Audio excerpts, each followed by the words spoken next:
हस हस face रे पुणी गोटे नुआ वीडियो को आपण मानक स्वागत। आज सेमती किसी प्लानिंग नथिला किसी किणा किणी किंतु भाबुଥିଲି हाँ आगु रज आसुଛି ଆଉ बहुत अल्प दिन रहिला भाबिଥିଲି किणिबिनी किणिबि किणिबिनी किणिबि एमती बहुत कन्फ्यूजन रे मु भाबिଥିଲି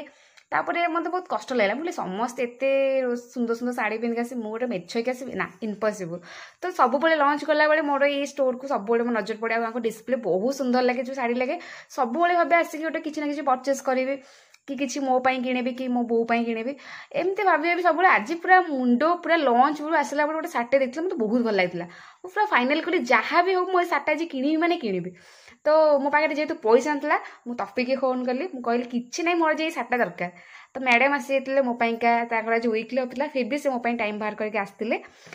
स्टोर छुट्टी है 8:30 पर मुझे शाढ़ी देखा बहुत सुंदर थी हैंडमेड शाढ़ी जो पट्टचित्र काम जमी हाथी घोड़ा मत सब बहुत पसंद मुझे शाढ़ी केवे फास्ट टाइम पिंधुची एमती